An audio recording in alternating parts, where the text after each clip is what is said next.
வர இருக்கின்றது. அந்த தை திருநாள் தான் தைப்பொங்கல் வர இருக்கின்றது. இன்னைக்கு தமிழுடைய திருநாளே அந்த தை திருநாள் தான், தைப்பொங்கல் தான். அப்படி தைப்பொங்கல் சிறப்பாக கொண்டாட வேண்டும் என்பதற்காக ஒவ்வொரு ஆண்டும் அரசு பொங்கல் என்று இன்னைக்கு அறிவிப்பு வந்து கொண்டிருக்கும். அதன் அடிப்படையிலே இந்த ஆண்டை பொறுத்த வரைக்கும் இன்னைக்கு கொரோனா வைரஸ் தொற்று ஏற்பட்டு பல பேருக்கு வேலை இல்லாமல் இருக்கின்ற ஒரு சூழ்நிலை. ஒரு டெல்டா பகுதியிலே கடுமையான மழை புயலினால் இன்னைக்கு அங்கே தொழிலாமல் கடுமையாக பாதிக்கப்பட்டார்கள். ஒட்டுமொத்தமாக தமிழ்நாடு முழுவதும் கொரோனாவால் வேலை இழந்திருக்கின்ற சூழ்நிலை.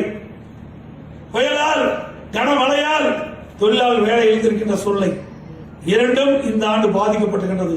இதையெல்லாம் அரசியல் கருத்திலே கொண்டு இன்றைக்கு தை பொங்கல் தமிழ்நாட்டில் இருக்கின்ற அத்தனை தமிழரும் சிறப்பாக கொண்டாட வேண்டுவதற்காக இன்றைக்கு அரிசி அட்டை வைத்திருக்கின்றனர். தமிழகத்தில் 2,06,00,000 பேர் அரிசி அட்டை வைத்திருக்கின்றார்கள்.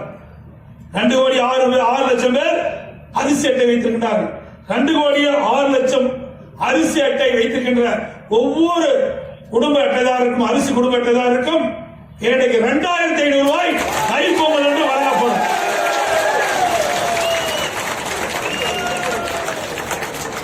ஒவ்வொரு குடும்ப அட்டைக்கும் 2,500 ரூபாய் வழங்கப்படும். 2021 4ஆம் தேதியிலிருந்து இந்த திட்டம் அமுல்படுத்தப்படும். 2,06,00,000 குடும்ப அட்டைதாரருக்கும் 2021 4ஆம் தேதி முதல் இந்த தை பொங்கலுக்காக ஒவ்வொரு நியாய கடையிலும் அவர்களுக்கு குடும்ப அட்டைதாரருக்கு இந்த 2,500 ரூபாய் வழங்கப்படும். அதோடு கரும்பு ஒரு துண்டுக்கு பதிலாக ஒரு முழு கரும்பு வழங்கப்படும். உடல் திராட்சை 20 கிராம், முந்திரி 20 கிராம், ஏலக்காய் 5 கிராம், நல்ல துணிப்பை ஒன்று கொடுக்கப்படும். அனைத்தும் இன்றைக்கு தமிழர்களுடைய திருநாள் தை திருநாள் மிகச் சிறப்பாக கொண்டாட வேண்டும் என்பதற்காக அம்மாவுடைய அரசு இதை அமுல்படுத்த வேண்டும் என்ற மகிழ்ச்சியான செய்தி இந்த நேரத்தில் தெரிவித்துள்ளது.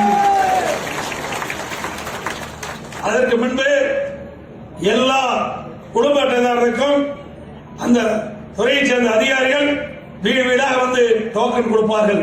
நீங்கள் அந்த டோக்கனை எடுத்துக்கொண்டு நீங்கள் நியாய விலைக்கு கடைக்கு சென்றால் எந்த தேதியில் யார் வர வேண்டும் என்ற விவரத்தை அவர்கள் தெரிவிப்பார்கள்.